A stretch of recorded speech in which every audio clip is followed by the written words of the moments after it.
Welcome back to Counting to Five, a podcast about the United States Supreme Court. I'm Mike, your host. This is our weekly YouTube live stream being broadcast live Thursday, April 26, 2018 at 9 p.m. Eastern Time. This live stream will also be posted as an episode of the Counting to Five audio podcast. And if you're watching live, please feel free to ask questions in the YouTube live chat at any time. I'll try to monitor that and periodically answer questions as they come up. In these weekly live streams, we try to keep up to date with the latest Supreme Court news, and here's what I plan to cover today. On Monday this week, the court granted one new case for next term's calendar, so we'll talk about that. I'll describe what that case is about. On Tuesday this week, the court issued 3 opinions in argued cases. So again, I'll go into some detail about each of those 3 new opinions. But before we get to that, first briefly, some court news and also the latest death penalty stay application. So the first bit of news is just another milestone. On Friday, last Friday, that's April 20th, was John Paul Stevens, retired Supreme Court Justice John Paul Stevens' 98th birthday. Now, Justice Stevens was appointed by President Ford and confirmed on December 19th, 1975, and he served on the court until June 29th, 2010. So almost 35 years, 34 and a half years on the court. And after his retirement, his seat was filled by Elena Kagan. At 34 and a half years, he is the 3rd longest serving Supreme Court justice, surpassed only by Justice Stephen Field, who was appointed back during the Civil War, and Justice William O. Douglas, who served from 1939 to 1975. Interestingly, Justice Douglas retired from the court only about a month before Stevens joined the court. Also, he retired Justice Stevens at age 90 in 2010, and that made him the 2nd oldest serving justice after only Oliver Wendell Holmes, who also retired at 90, but slightly older than Justice Stevens. But now he's for the last few years, he's been the oldest living former justice. The previous record holder was Justice Stanley Reed, who had served on the court from 1938 to 1957. He retired from the court when he was 73 years old, but he lived to 95 years old. But Justice Stevens has surpassed that at 98 years and counting. And Justice Stevens, in his long career on the court, he served for quite a bit of that time as kind of the anchor of the court's liberal wing. Stevens identified as a Republican and was appointed by Republican President Gerald Ford, but that was before the parties were as ideologically sorted as they are today, and it was before there was such extreme attention paid to the ideology of judicial nominees. So despite being identified as a Republican and appointed by a Republican, he was for a time arguably the most liberal member of the court and kind of a key figure on that side of the court's personnel. After his retirement in 2010, he stayed active for a few years, writing two books that he published after his retirement. His first was a memoir in 2011 called Five Chiefs, and then in 2014 he published a book called Six Amendments. The subtitle was How and Why We Should Change the Constitution. And he had he was active as a public speaker and promoting those books for a while, basically through 2016 and then tapering off into 2017. But for about the last year, he hasn't really had any public appearances. Earlier this year, he had a much discussed op-ed in the New York Times advocating the repeal of the Second Amendment. And that was a topic that he had written about in his book, Six Amendments, and he'd previously given some public speeches about it. But in the last year, that's kind of his only return into the spotlight, and there's not much information available about his current health or condition. But again, 98th birthday for retired Justice John Paul Stevens. Moving on, this week had yet another death penalty stay application. This was for the execution of a criminal defendant named Eric Davila, who the execution was scheduled for yesterday. That's Wednesday, April 25th. And Davila had been convicted of 2008 murders of a young girl and her grandmother that happened when he opened fire on a birthday party apparently attempting to kill a rival gang member and instead killing that rival's daughter and mother.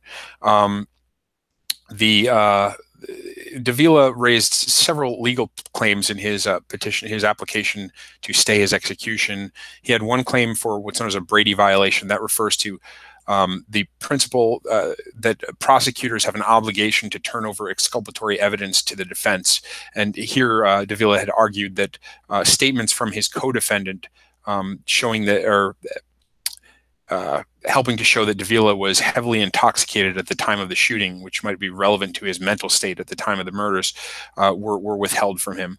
He also brought a due process claim, arguing that there was a conflict of interest because the current DA, who is involved in at least in paperwork related to his execution date, was actually the trial judge in his trial earlier.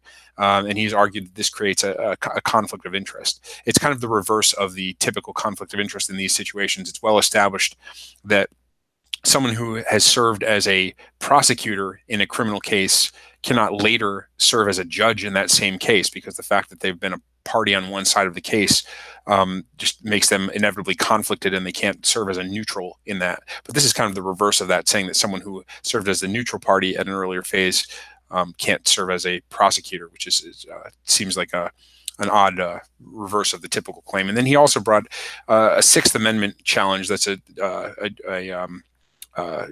challenge to his the right to have a jury decide his sentence, challenging the Texas capital sentencing scheme under that. So it was kind of a variety of different claims that were brought. But yesterday, the court denied this stay application with no noted dissents. And apparently the justices did not find any of these claims particularly strong.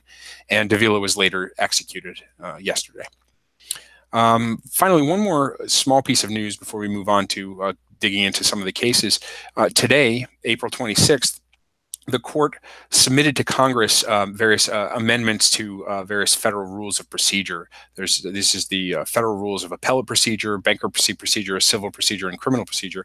And just one of the court's roles, apart from its normal business of hearing and deciding cases, is in giving a final approval from the judicial branch of changes to the rules codes that govern the practice in the federal courts. The rules, amendments to these rules, are drafted by committees of the Judicial Conference, which is a body that is made up of judges from various levels of the federal judiciary, put together by the Chief Justice. But the rules that come out of those committees of the Judicial Conference have to be approved by the Supreme Court and then submitted on to Congress. And that is what happened today. The court forwarded on these rules amendments. And this is a regular process that basically happens every year. There are new amendments that are to the rules, various changes, most of them fairly minor, but occasionally some major revisions to particular rules. And today that happened. Earlier this week, the court heard 6 oral arguments, and these are the last arguments of the term. This is the last week of oral arguments from the term, and as of yesterday, Wednesday, the court had heard its last oral arguments it's going to hear, and from here on out through the end of June, it's the court will be focusing on just finishing all of its outstanding opinions for all of the cases that it has not yet decided on for this year's Supreme Court term. One interesting note is yesterday the court heard oral argument in one case. It was Trump v. Hawaii, which is the travel ban litigation, the litigation over the legality and constitutionality of the President Trump's proclamation barring entry into the United States by nationals of certain countries. The court took the unusual step, far from unprecedented, but unusual step of providing same-day audio of the oral arguments in that case. Now, the court's normal practice is every week that it has oral arguments, the audio from those arguments is released on Friday afternoon. Now, arguments are heard Monday through Wednesday, and so there's a several-day gap between when the arguments occur and when the audio is released to the public. But occasionally in the past, the court has, when there's been high demand and requests from either particular Congress people or from news media, the court has agreed to release same-day audio not live audio, but same day audio that's released shortly after the conclusion of oral arguments, and they agreed to do that again in this particular case. So that audio for Trump v. Hawaii is already available on the Supreme Court's website as of yesterday afternoon. The audio from Monday and Tuesday is still coming with the normal release schedule and has not yet been released until Friday. And this is just an ongoing discussion related to the issue of the court's transparency and the issue of whether the court should allow live broadcasts, video broadcasts, more public access through recordings and broadcasts of the court's arguments. And the court has been very resistant to that, and seems to be resistant even to steps in that general direction. I think probably due to justices fearing that every step that they take toward that makes it more difficult for them to resist what seems to many to be inevitable, the full live broadcast, similar to the C-SPAN coverage of Congress. But that many of the justices have been outspoken in opposition to. But anyway, let's move on and start talking about the cases of interest this week. I mentioned there were 3 opinions, but before I get to those, I want to talk about the one new cert grant, the one new case that was granted that will be heard in the next Supreme Court term. Now, this is actually 2 cases from the lower courts, but they're consolidated for argument at the Supreme Court. That means that when the court has multiple cases that are dealing with the same legal issue, it will sometimes take a few of those cases, grant more than one of those cases, but consolidate them for a single hour of oral argument. And that's what was done here with 2 cases raising basically the same legal issue. Sometimes this you'll see when you see reporting of the court doing certain things when it grants cases, or the numbers of cases the court is hearing in a term. This leads to kind of some discrepancies between different accountings. So you may see some news coverage that said the court granted 2 cases this week, and others saying they granted 1 case. For the most part, it makes more sense to consider it as a single case. It's going to be heard in a single hour of oral argument. It'll be decided in a single opinion by the court, absent unusual circumstances.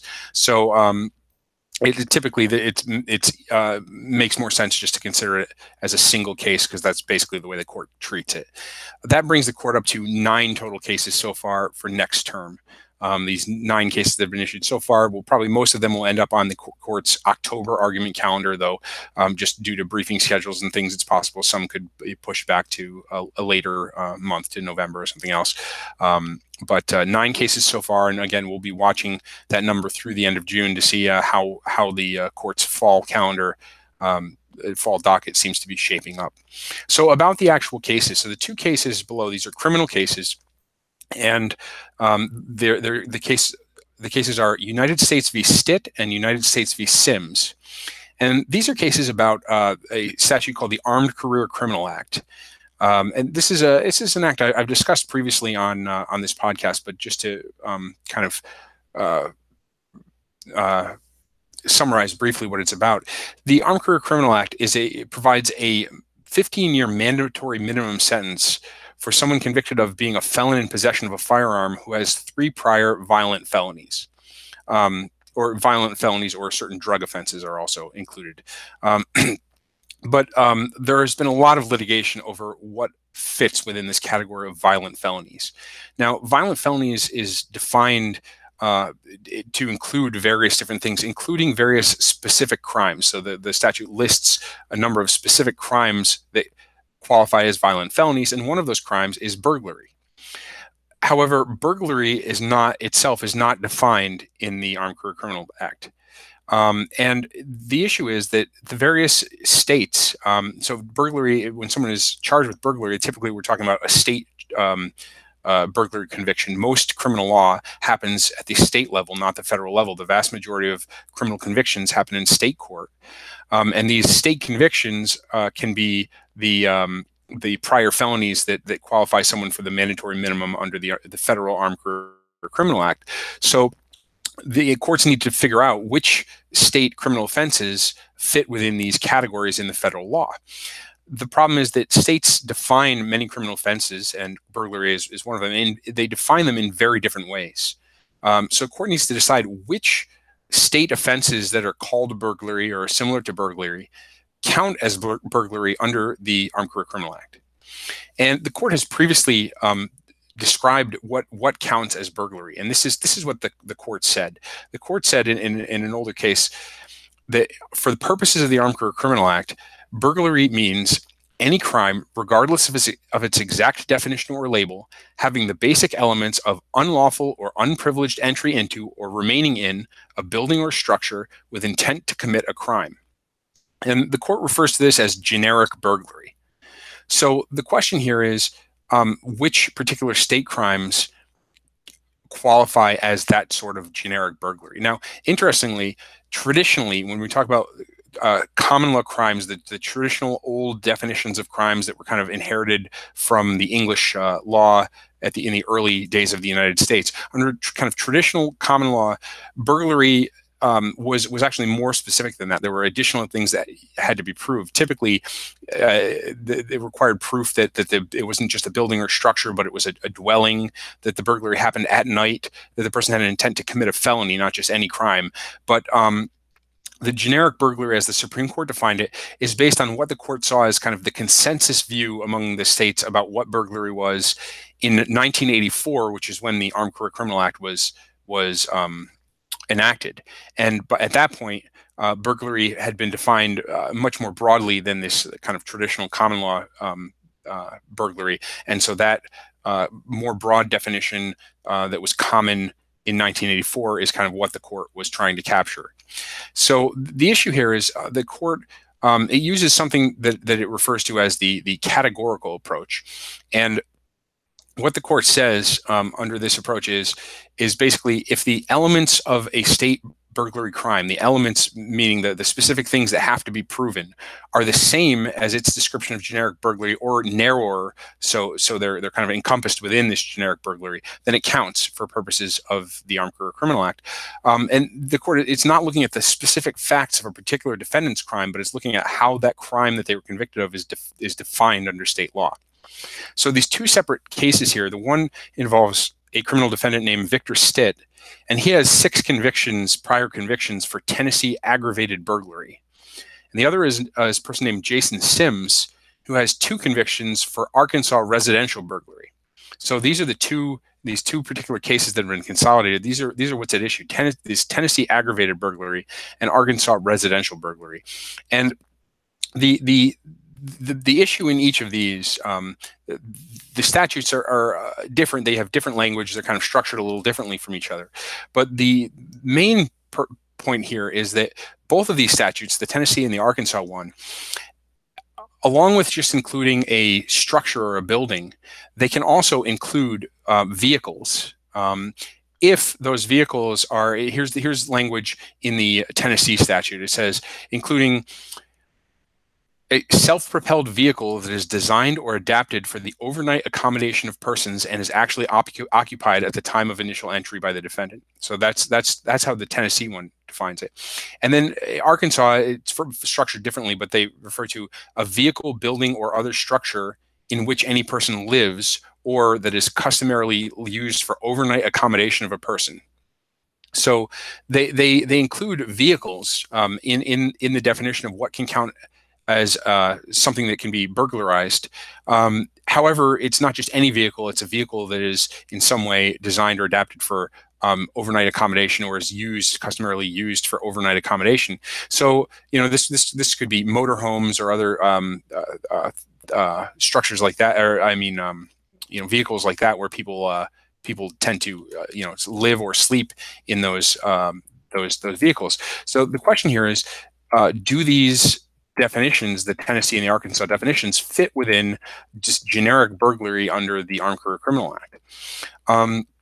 Now, the defendants in these cases say that basically the court's previous cases that defined this generic burglary answer this question, and they basically excluded vehicles, and the court previously had some of the statutes the court described as not fitting within its generic burglary were statutes that included vehicles in their definitions.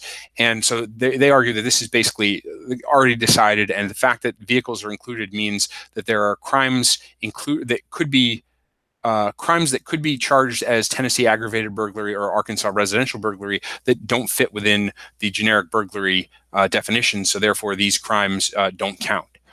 Now, the United States is arguing that these crimes should count, and they basically argue that these kind of mobile structures, vehicles and such, they say in 1986, at the time when the court, when the Armed Career Criminal Act was enacted, 43 states plus the District of Columbia covered mobile structures as burglary. They also point to the Model Penal Code, and they say that the definition of burglary in the Model Penal Code included these kind of mobile structures. Now, the Model Penal Code it's a project of an organization called the American Law Institute, and it was first published in 1962 after years of work by a group of mostly law professors specializing in criminal law. And what it was this major project to kind of draft what was seen as a best practices, kind of state-of-the-art criminal code that was intended to be a model for American jurisdictions everywhere. Now, the Model Penal Code itself is not the law anywhere. There's no state that's adopted it wholesale, but it's been highly influential in criminal law reforms in many states, and pieces of it have been adopted all over the place in states all over the nation. So it's considered very influential. And at the time that the Armed Career Criminal Act was enacted, the Model Penal Code also included mobile structures like vehicles and things could be included in the burglary definition. The United States also says that this basically fits the purpose of generic burglary too. It captures the burglaries that are kind of the most dangerous and the most invasive to people's privacy and sense of safety, and those are where people live and sleep. And the United States also argues that taking this narrow view, that any time a statute includes vehicles in the definition of burglary, that doesn't count. In some states, all types of burglary include vehicle. Every class of burglary that's recognized in those states includes vehicles as part of the definition, and that would mean that in those particular states, no burglaries at all would be included in the federal Armed Career Criminal Act categories. And so they say that this doesn't make sense. It's not the natural expectation of Congress of what they were trying to cover. And they also say that previous cases where the court referred to vehicles as being something that was outside of generic burglary, they were not focusing on vehicles that are being used as habitations, as places where people are sleeping. So that's the basic issue. So the court's going to have to wade into this again, the issue of the Armed Career Criminal Act and how to decide how these state laws should fit into these federal categories. So moving on from there, let's talk about the 3 new opinions that were granted this week. First, just let's go over the numbers again. There's 3 new decisions. The court is continuing its relatively slow pace of putting out opinions. We're now up to 23 opinions for the term out of a total of 62 expected. That means there's 39 more opinions that are due to come down. That's cases that have been argued from October. There's still some, the first month of arguments for the term is October. There's still some October cases that are outstanding, all the way through the brand new cases that were just argued this week, the 6 cases that were just argued earlier this week and 6 cases last week and earlier months. So that adds up to 39 more opinions. There's only 9 weeks left until the end of June, when the court wraps up its work and goes on its summer recess. So that means, they have to average 4 to 5 opinions per week. Now, they're always fairly backloaded, but this year they seem to be especially heavy toward the end of the term. So, there's no telling exactly when any particular opinions are coming down, but we should expect them to start coming pretty fast and furious any time now, in order for them to get done by the end of June. And the court is very firm about the June deadline. It's a self-imposed deadline. There's nothing that requires the court to get all its cases decided by the end of June, but the court has, year in and year out, the court has met that deadline, and the justices don't want to be delayed from their summer travel and other obligations, and so that's a deadline that no one really expects them to miss. So we should be seeing a lot of opinions coming down soon. So let's look at those three opinions. The first one, let's see. The first one is a case called, it's referred to as Oil States. It's Oil States Energy Services, the Greens Energy Group. And this case, it was a 7-2 decision, with Justice Thomas writing for the 7-justice majority, and a dissent by Justice Gorsuch, joined by Justice Roberts. So here we see here if you've been following the court for a little bit since Justice Gorsuch joined just a little over a year ago, one of the themes has been that Gorsuch and Thomas were very closely aligned and have continued to be very closely aligned in many cases. And it was noted that Gorsuch seemed to be very following in Thomas's footsteps on the court. But this is an example, and this is not the first one, but this is an example of Gorsuch and Thomas on opposite sides, and here writing directly against each other, with Thomas writing the majority and Gorsuch writing a dissent. So the two are far from in lockstep agreement on everything, though it's certainly true that they are often in close agreement.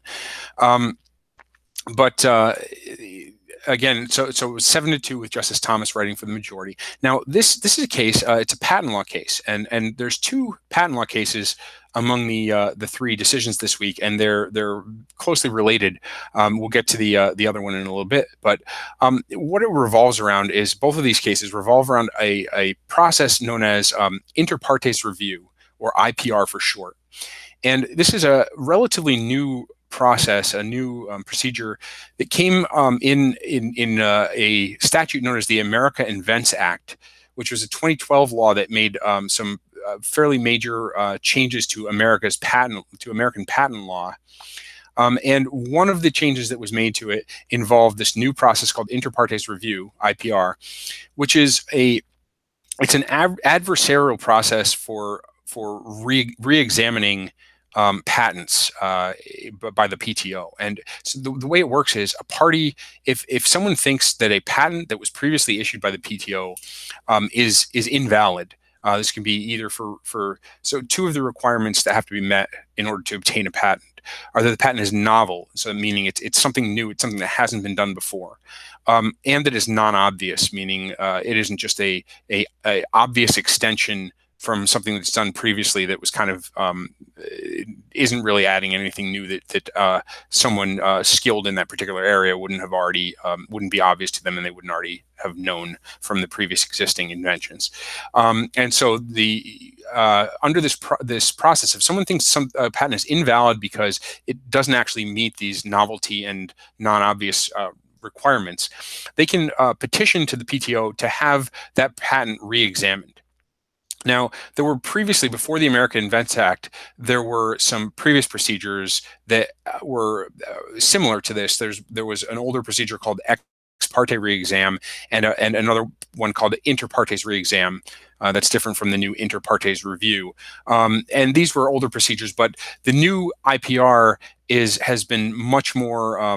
It has been used much more, and it's been considered a much more effective way for critics of a particular patent's validity to have that patent canceled by the PTO. Now, this procedure was motivated by concerns that the PTO had been approving too many bad patents. There was an argument that there needed to be a more robust method of reviewing and weeding out bad patents after they had been issued. And this IPR process is a lot cheaper than litigation about patent invalidity. So bringing a lawsuit in federal court to challenge the validity of a patent is an incredibly expensive undertaking, and so IPR is a cheaper method of doing that. And there has been a much higher rate of these patent cancellations under the new IPR process. There's a lot of strong disagreement between proponents and opponents of the IPR process over what this means. The people in favor of this IPR process say that this is good. It shows how many bad patents have been slipping through the system and being approved as patents, and this is doing the good work of weeding these out. However, critics of the IPR process say that basically the system is destroying valuable patents that companies have put tons of money in, and then creating this extra hurdle after the fact where they're having these patents taken away from them. And so here's what's at issue in this case. This is actually a constitutional challenge to the this whole IPR process. And the issue is, here's the basic facts of the case. It involves these two companies, Oil States Energy Services and Green's Energy Group. And they're both oil field services companies. And Oil States, they got a patent related to fracking, hydraulic fracturing. And they sued Green's Energy Group in federal court for patent infringement. Now, in that suit, Green's Energy Group challenged the validity of the Oil States patent, but also outside of the litigation, they petitioned the PTO for inter partes review. So this IPR process, so they were challenging the validity in two separate ways. One as kind of a defense in the patent infringement suit, and one as a separate IPR process in the patent office. Now, the federal court ended up ruling against Green's Energy Group on their invalidity claim, but the IPR process in the patent and trademark office in the PTO found that the patent was invalid and canceled the patent's claims. Now, just as an interesting aside that's not relevant to this case, the challenges to patent's validity in federal court and in the IPR process actually have different legal standards, which is kind of just another oddity to these two different methods of trying to invalidate a patent. But moving on, so the issue here is the legal claim is that this cancellation of a patent in this inter partes review process is basically since these patents have already been issued. These are property rights. Patents are a valuable piece of property for the patent holders, and the IPR cancellation is basically eliminating this existing property right. But it's doing that without having any a court of law having a role in that process, and also without a right to a jury, which is a right under the 7th Amendment in certain types of civil cases. So the majority opinion by Justice Thomas, he argues that basically it draws a distinction, and it talks about previous precedents and a historical distinction between what's referred to as public and private rights. Now, it says it acknowledges that the cases are not entirely consistent and the distinction isn't always well defined, but it says in this case, this IPR process and the patent grants fall within this public rights category. And what the court basically says is that a patent is basically it's a grant from the government of something new. It's taking something from the public, the right to exercise a certain invention, taking something that was open to all in the public and giving it to one party, the patent holder. And this is, it refers to this as a public franchise. This is kind of like a monopoly right that the government can grant to a private party, like the right to operate a toll road in a particular area or something like that. And they say that when the government is granting a new right to some private party, so it's as between the government and this private party, it's granting some new right, that the government can reserve the power to alter that grant at a later point. So the government can say it's granting this patent subject to these later re-examination procedures that could cut back or eliminate the patent. And that's in contrast with kind of private rights, which is just disputes between multiple private parties, not something just granted to a single party by the government, but a dispute between two private parties over their rights, which the court says is that's kind of the domain of the federal courts and the jury right. And the court also, in Justice Thomas's opinion, he rejects the common analogy that's made between patents and real property, real estate and physical land, saying that while that is a useful analogy in many circumstances, it's only an analogy. It's only good as far as it goes, and they're really not the same thing because of the public grant nature of a patent. And Justice Thomas kind of part of the argument, he goes through the history, the English history prior to the adoption of the U.S. Constitution, and argues that under English law, a executive body known as the Privy Council, the English Privy Council, had the power to cancel patents. And this kind of shows that at the time of the Constitution's adoption, this was seen as this kind of monopoly grant from the government. and it's not the sort of thing that's exclusively the province of the courts. And the interesting thing about this opinion is that it carves out quite a few things that it explicitly says it's not addressing. It says it doesn't address patent infringement, which is a dispute between two private parties. It's only talking about validity of a patent in these the IPR proceedings, which is just between the grantee and the government. It also says it doesn't address the issue of retroactivity. So what about a patent that was granted prior to the American Invents Act? And in fact, the patent at issue in this case was granted before that act was enacted, but the retroactivity issue wasn't raised by the parties to the case, so the court's not addressing it in this case. And it also doesn't address due process concerns. Now, this is an issue that came up a lot in the criticisms of this IPR process, that allegedly the PTO has engaged in some what's been seen kind of characterized as very suspect or shady activity, what has been referred to as panel stacking, where the PTO, the director of the PTO, has placed particular judges on the panels reviewing these specifically for the purpose of trying to find certain patents invalid, or when a panel has found a patent, upheld a patent and found it's valid, the director has had that patent re-reviewed with a larger panel, adding more judges to it, attempting to get a different result. And these are very concerning allegations that have brought a lot of criticism to the PTO's process, but the court says that's not the issue that's being addressed here. They're just talking about the IPR's constitutionality generally, and it's not saying that you couldn't bring those as separate due process concerns about the way the IPR process is being used. And it also says it's not suggesting that patents still can't be treated like property for other purposes, for example, takings claims if the government tries to seize someone's patent away from them or something like that. So that's the basic shape of Justice Thomas's majority opinion. Now, there's a very brief concurrence by Justice Breyer, joined by Justices Ginsburg and Sotomayor, and they agree with the majority opinion by Justice Thomas.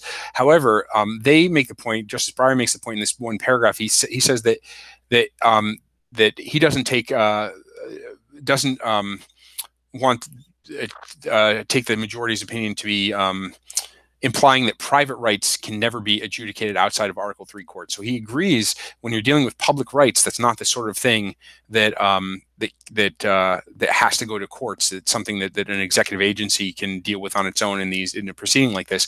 But he doesn't want to imply that private rights must go to a court and can also be dealt with in some circumstances by these administrative bodies. So he's just kind of reserving that issue and suggesting that he would go even further than Justice Thomas. Now, I mentioned there was a dissent by Justice Gorsuch, and the dissent by Justice Gorsuch kind of takes a very different characterization of patents. So where Justice Thomas's majority characterizes patents as these public franchises, as these kind of monopoly rights granted by the government to some private party, Gorsuch points to a long history of treating these as property rights. As he refers to kind of all of the work and effort by parties, the inventing parties in developing the invention, they go and the patent is more of kind of a recognition of a property right that they've developed by virtue of their novel and useful labor that they put into it. Gorsuch also has kind of a different view of the relevant history, and he argues that the Privy Council, the English Privy Council that the majority referred to, by the time of the American founding, the Privy Council really wasn't adjudicating patent validity anymore. After the mid-1700s, it had really ceased doing that, and late cases that some people tried to bring to the Privy Council kind of demonstrate that the Privy Council really wasn't in that business anymore, and that the courts were seen by that time as the only appropriate forum for trying to invalidate a patent. And he argues that basically this shift from the Privy Council in England to exclusively using the courts for patents, it parallels the shift from a view of patents as kind of feudal favors, he refers to them as feudal favors, just a grant of a monopoly right by the government, to something that is really a property right. And that this is reflected in the Constitution's kind of description of patents, where it refers to promoting the progress of science and useful arts, rather than just some sort of monopoly grant. It's just two very different characterizations of the role kind of patents play in our legal system, how they should be characterized and how they should be thought of, the relation between a patent holder and the government. So that's it for that. So the court upholds the inter partes review, the IPR process, says it's constitutional and it can go forward. So that brings us to the next case. Now, this is a case called SAS Institute v. Iancu. Now, this is another case about inter partes review. This time it's a technical question about how the review process is supposed to proceed. And this court, interestingly, this divided, although it was not necessarily obvious that it would, this is the type of case that would go that way, but this court divided 5-4 along the stereotypical conservative liberal lines, with a 5-justice conservative majority opinion written by Justice Gorsuch. But the split, it's over methods of statutory interpretation. Now, there's kind of an interesting aside about this court that came up when this opinion was issued on Tuesday. The court is an institution that's very tradition bound, and in many of the court's procedures, seniority plays a large role. And this is things kind of big and small. This includes when multiple justices join a particular opinion, their names are always listed in order of decreasing seniority.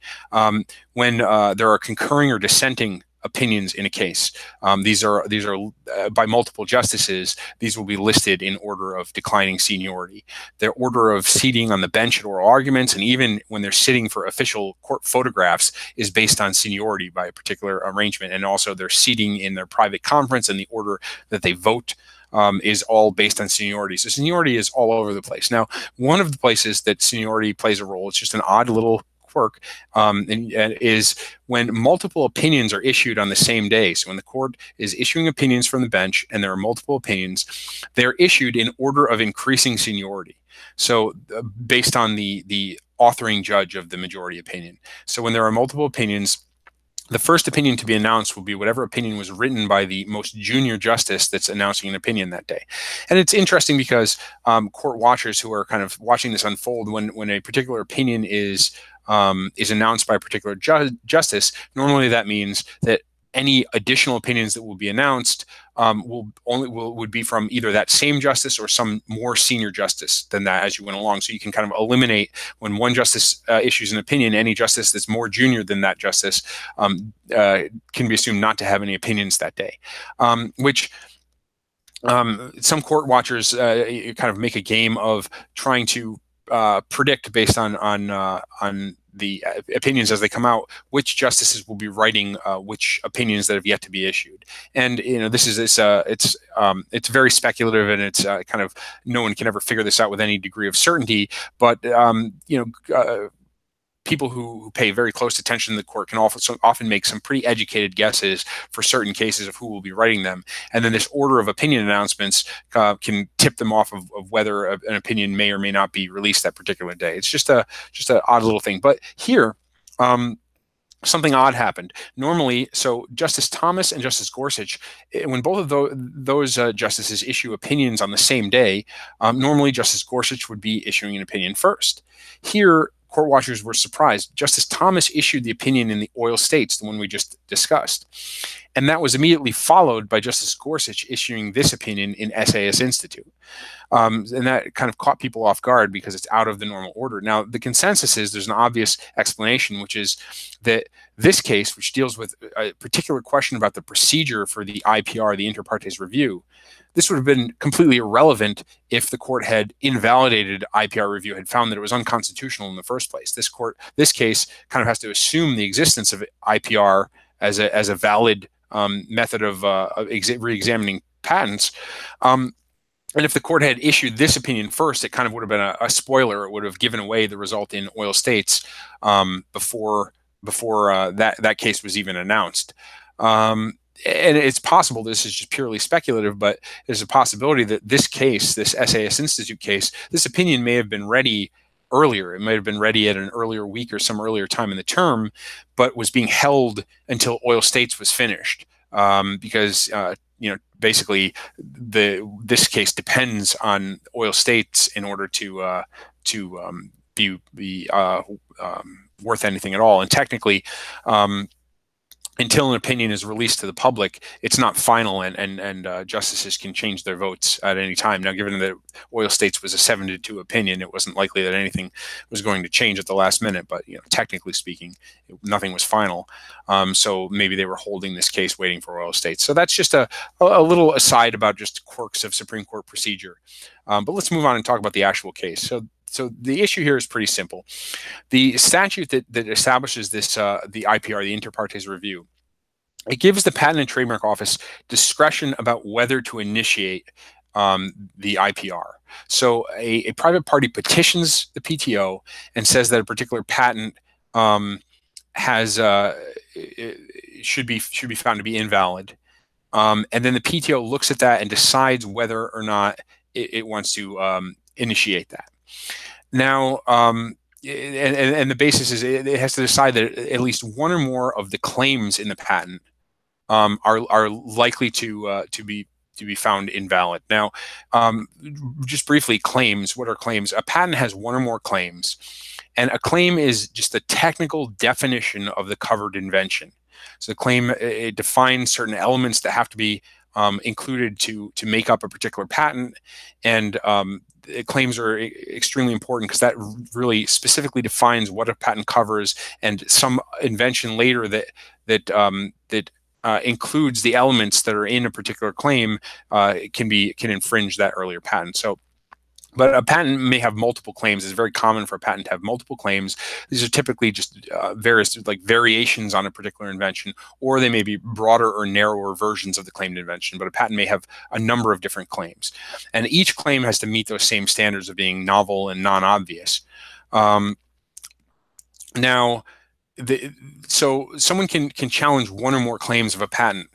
And if the PTO finds that at least one of their challenges is viable, it looks good, then the PTO has the discretion to initiate the IPR process. However, another part of the statute says that when the IPR process completes, the PTO must, and here's a quote, must issue a final written decision with respect to the patentability of any patent claim challenged by the petitioner. So the question here is, what if the PTO thinks that the challenge to some of the patent's claims have merit and are worth digging into and reviewing, but challenges to others of the claims are meritless and the PTO doesn't want to waste its time on them? Can it conduct an IPR only on the challenges that it thinks are viable? Or does it have to conduct the IPR on all claims? That's the issue here. And the PTO's process is the internal process, and under regulations enacted by the PTO director decides when it reviews one of these petitions for IPR, it decides not only just whether to institute IPR, but to institute IPR on some subset of the claims. So it may institute IPR, but only on certain challenged claims and not all challenged claims. And the argument here is that's under the statute, that is not legitimate. That's not something that they're allowed to do. Now, the specific facts in this case were this company SAS, it challenged all 16 claims in a patent by another company called Complement Soft. Now, the director of the PTO instituted the IPR on only 9 out of the 16 claims. Of the 9 claims that were reviewed, 8 of those 9 claims ended up being canceled by the PTO, but the PTO didn't address the other 7 claims that the director didn't feel merited review. So the majority opinion, this was written by Justice Gorsuch and joined by the other conservative justices, it focused on the specific language of this saying that the PTO shall issue rulings on, and quote, any patent claim. And it says this language is mandatory language, it's comprehensive language. It refers to any patent claim in of the petitioner. And it says that the PTO had argued that any patent claim should be read narrowly only to refer to those claims accepted into the IPR process. But the majority here, but this is Justice Gorsuch, says the IPR process is initiated by the challenger's petition. It's not initiated by the director choosing claims that it wants to examine. It's initiated by a petition that comes in, and which is required to describe the challenged claims and the basis for the challenge. And the discretion that the director has is to decide only whether to institute IPR, and it's instituting IPR, quote, pursuant to a petition. It's whether to institute IPR pursuant to a petition, not whether to institute IPR pursuant to specific claims in a petition, and it doesn't give the discretion to choose the scope of the IPR, only to choose whether to start it or not.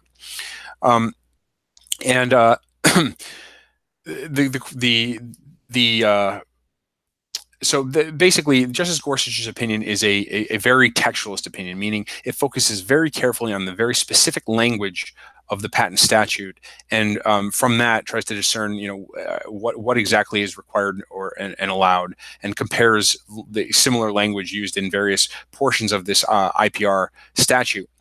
And comes to the conclusion that just the PTO's approach, this kind of partial IPR review, is not something that's called for by the statute, and is not a legitimate approach for the PTO to take. The court also talks about some policy arguments. The argument on the patent, the PTO side for this kind of selective review of particular claims is this is just a more efficient use of the board's resources on viable challenges. And since the board has discretion to review or not review, why should it waste its time reviewing particular claims that there isn't a good reason to question. On the other hand, there's an argument on the other side that this requiring the PTO to issue a ruling on all of the claims that are challenged, it brings together all the claims in a single proceeding, and it doesn't require a challenger to kind of split its challenges between the agency and a court. But the majority says, there's these policy arguments going both ways, but it's not the court's role to choose between these policy objectives. That's just a role of Congress, and the court's job is just to look at the language of the statute and apply it. One other issue that comes up that the court talks about is something known as Chevron deference, and this is a doctrine that arose in a case from the 1980s from the Supreme Court, where the basic policy is when Congress passes a law that is vague or ambiguous, the courts are supposed to give deference to an agency's reasonable interpretation of those vague and ambiguous laws. Now, the court says, Justice Gorsuch says that this deference it's only applicable when the statute is actually ambiguous after employing the traditional tools of statutory interpretation, and Gorsuch says that this kind of partial institution of the IPR process is wholly absent from the statute, and it's really not ambiguous about what the actual language of the statute calls for. So he rejects giving this kind of deference. Now, there is two dissents. There's a very short dissent by Justice Ginsburg, and the longer dissent by Justice Breyer. So I'll talk about Justice Breyer's dissent first. Justice Breyer says that he approaches it directly from kind of this Chevron deference perspective, from the perspective of whether there's some kind of ambiguity or gap in the statute that has been left for the agency to fill. And he says that basically he focuses on this particular language, that that the PTO is supposed to issue a determination on, quote, any patent claim challenged by the petitioner. And he says this doesn't say challenged by petitioner in the original petition. You could read this as challenged by the petitioner in the inter partes review proceeding. So any claim that's challenged in this proceeding that has already weeded down the claims to a subset.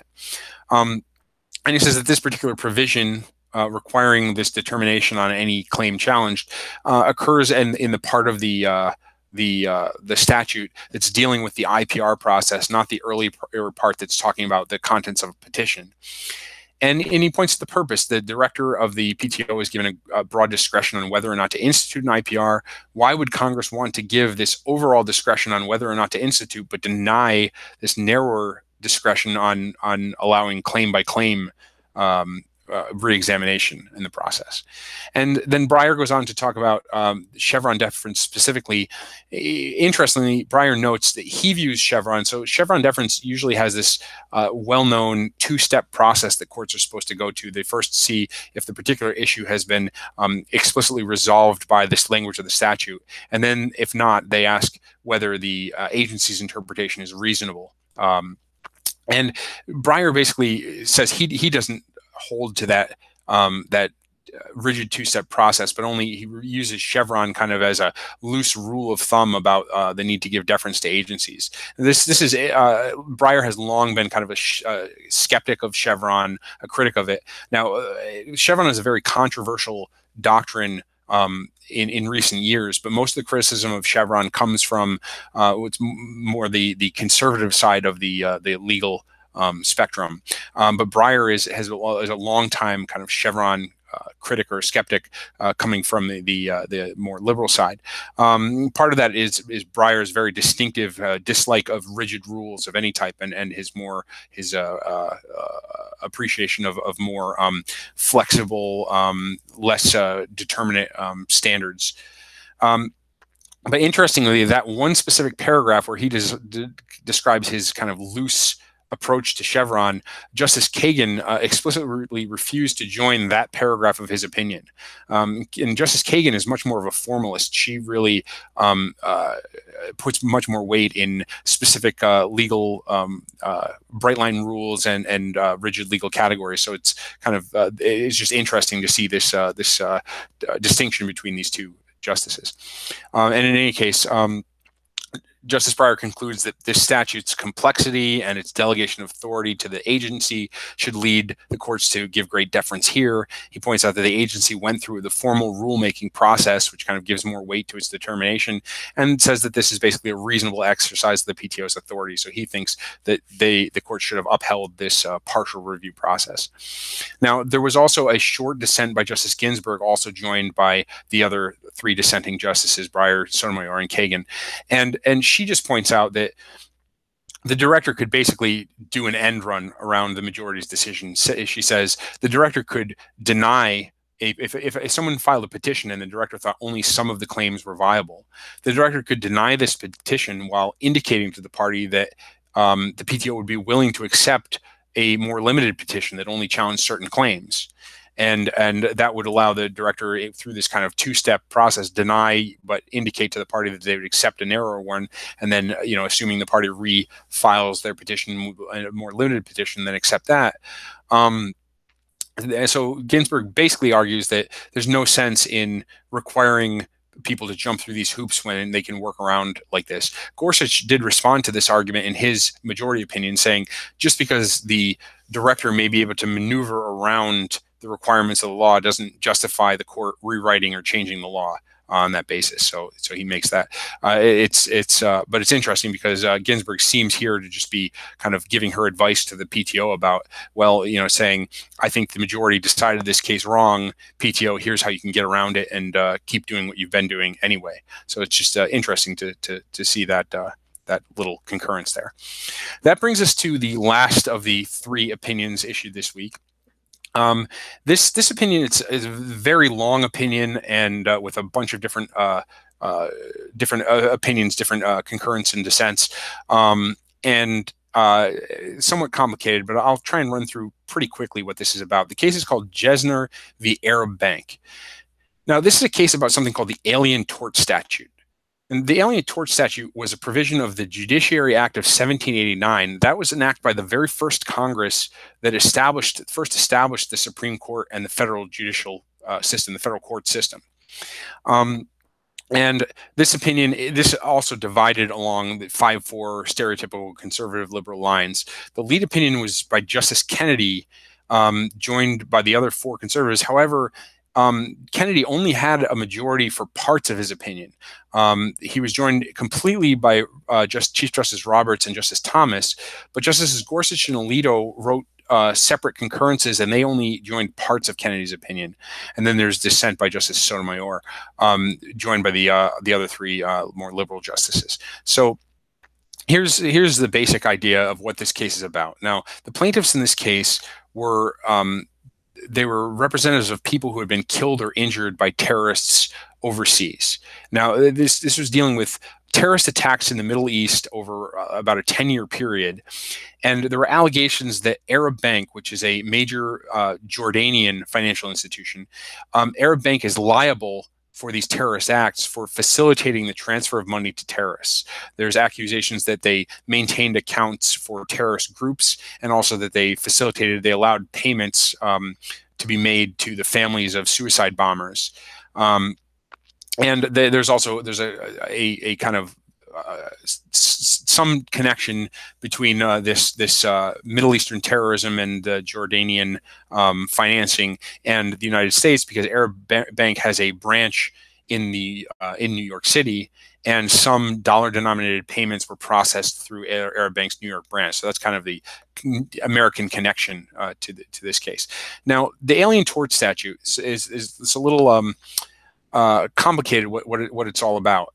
And the Alien Tort Statute is a jurisdictional statute. This is the language in the current version of the statute. It says, the district courts shall have original jurisdiction of any civil action by an alien for a tort only committed in violation of the law of nations or treaty of the United States. Now, here's the thing. Normally, a jurisdictional statute, it just establishes types of cases that courts are allowed to hear. So just as an example, there's a federal statute that establishes something called federal question jurisdiction. Here's the statute reads. It says, the district court shall have original jurisdiction of all civil actions arising under the Constitution, laws, or treaties of the United States. Now, that just says when there's a civil action that arises under federal law, then the district courts can have jurisdiction over that. But that doesn't get you into court. In order to get into court under that type of jurisdiction, you have to have some other statute that provides you with the actual legal claim. So maybe you have a civil rights statute. You might have a Title VII discrimination claim, or a age discrimination claim, or an antitrust claim, or any of the many different federal statutes that provide civil claims, and those provide the legal rights that you can sue over. And the jurisdictional statute just says, well, if you have those legal rights under federal law, then you can get into the courts. Now, the Alien Tort Statute is a jurisdictional statute. It says that an alien, the courts have jurisdiction of a civil action by an alien for a tort committed in violation of the law of nations. So, but it doesn't provide the actual cause of action, the actual legal right that you're suing over. It just says there's jurisdiction. So briefly, there's a previous case of the Supreme Court from 2004 that's very important here. It's called Sosa v. Alvarez-Machain. And that case involved the Alvarez-Machain had someone who he had been kidnapped in Mexico by Sosa, who was a Mexican national, and he had been kidnapped at the behest of the DEA, the Drug Enforcement Agency. And he brought this suit under the Alien Tort Statute, suing Sosa for this kidnapping, saying it was in violation of the law of nations. Now, the court in that case decided that even though the Alien Tort Statute is jurisdictional, when it was enacted, now keep in mind this is way back in 1789, it was at a time when there was a general understanding. There was something known as the general common law, which was just kind of it was viewed as a kind of a collective enterprise by various different common law courts to kind of discern common principles that it could apply to various cases. And the idea then was that courts, in some sense, were kind of finding out what the law was by kind of this general discerning these general principles of law that they could apply. And at that time, that's how torts in violation of the law of nations would have been determined to exist, not by a particular statute that was passed by Congress, but by courts kind of figuring out what kind of things qualified as violations of the law of nations. But the issue is that there was kind of a major shift in American legal thought, and it kind of culminated in a case in 1938 it's referred to as Erie. This is a very important case that law students study in their first year of law school. But the important part for purposes of this is that the court basically, the Supreme Court in that case in 1938, basically rejected the whole concept of this general common law. And since that time, the general consensus view is that it's not court's job to kind of discern this general common law, they're really supposed to be relying primarily on statutory law passed by legislatures. That's a kind of an oversimplification, but that's the basic idea here. So the argument is, in modern statutes that provide jurisdiction, courts don't just make up causes of action that can be brought under that. They look to the court for statutes that define what kind of claims can be brought. But the court said, because the original understanding of this was that courts were going to kind of define and create these what these torts and violation of the law of nations were, that kind of the existence of this jurisdictional statute, the Alien Tort Statute, means that courts really still have this role to recognize new causes of action, so new legal claims based on the present day law of nations, meaning kind of international law generally. And so that's kind of the background here. That Sosa case that's what they decided there. Now, the specific question in this case is asking whether corporations can be held liable under the Alien Tort Statute. So the issue here is they're bringing this against this bank, and the question is, can a corporation be held liable under the Alien Tort Statute? Now, in U.S. law, normally corporations can be held liable, are routinely held liable for all sorts of torts and other statutory violations of various types. But the argument here is that under the Alien Tort Statute, we're discerning the law of nations, so the international law. What does international law say about this? Is there a consensus under international law that corporations can be held liable for human rights violations? And the argument is that basically international human rights law doesn't, as a general rule, have corporate liability. The United States is actually something of an outlier in the extent to which it uses corporate liability, and many other nations and many international processes don't use corporate liability. There's a preference to targeting specific individuals in a corporation that are responsible for wrongdoing rather than applying it to the corporation as a whole. So that's the argument against international law having this kind of corporate liability.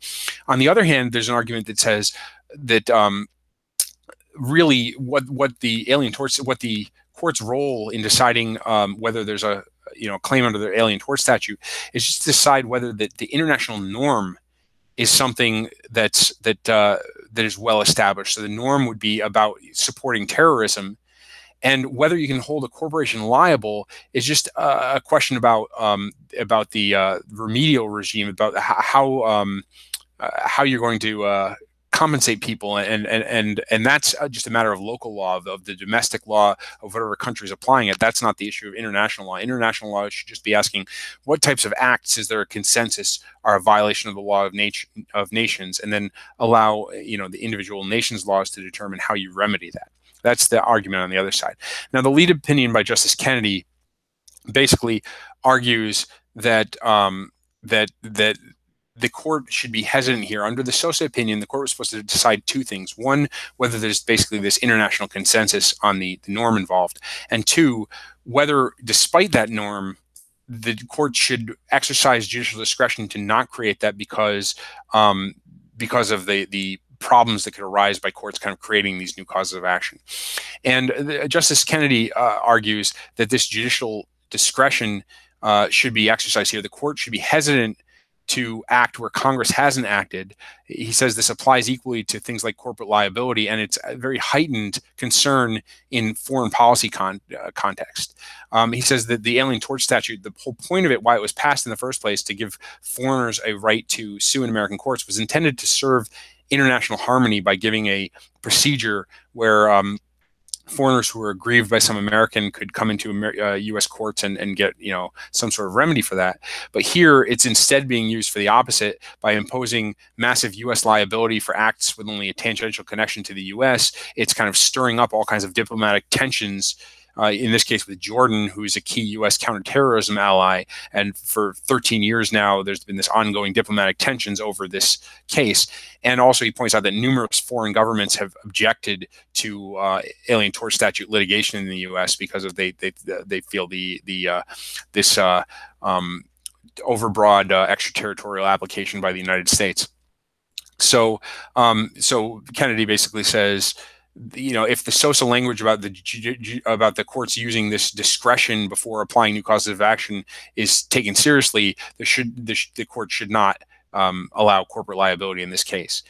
Now, Kennedy goes further than that in parts that weren't joined by a majority of the court. He also discusses some specific international tribunals and that exclude corporations from their liability coverage, and also spend some time looking at some other American statutes that he thinks are in some way analogous or have been argued to be in some way analogous, and looks at those to ask what they suggest about that. But in any case, moving on, there were solo concurrences by both Justice Thomas and Justice Alito. Justice Thomas wrote a short solo concurrence. He agreed with Justice Kennedy in its entirety, but he also agrees with certain points that are made by Justice Alito and Justice Gorsuch in their separate concurrences, and I'll get to those in a second. So Justice Alito wrote a concurrence. He only agreed with parts of Kennedy's opinion, but he went further and argued basically he wants a bright line rule that under the judicial discretion consideration under the Sosa case, that basically he thinks that this should dispose of a case of the question anytime recognizing a new cause of action would exacerbate international tensions. And he says here it's very easy. International law clearly doesn't require corporate liability. Numerous nations don't provide corporate liability, and numerous international treaties and tribunals don't have corporate liability. So it's obviously not required. So you can't be causing international strife by not allowing it. You're just doing the same thing that many other international institutions and countries don't do. And he says it already has caused international problems by allowing this kind of corporate liability. So this is an easy case to say this is something they shouldn't allow. And then Justice Gorsuch has a separate concurrence. He goes further. He disagrees basically with the whole framework of the Sosa case. He says that the Alien Torts statute is basically out of step with the rest of federal law. Normally, courts don't just create new causes of action when there's just a jurisdictional provision. He says this should be left to the legislature, and he says from here out, the court just shouldn't create any new causes of action under the Alien Torts statute. And he also raises another issue. He believes that the Alien Torts statute actually shouldn't be read to cover a suit that's between a foreigner and another foreigner. It should only cover a suit brought by a foreigner against an American. So he's basically relying on the specific language of the Alien Torts statute, and he believes that it tracks a particular constitutional provision that provides for suits between foreigners and U.S. citizens. And so he makes that separate claim. So then there's a very lengthy dissent by Justice Sotomayor where she basically completely rejects the majority's framing. She says that Sosa's steps apply only to international norms, whether it's this international norm exists against a particular human rights violation, for example.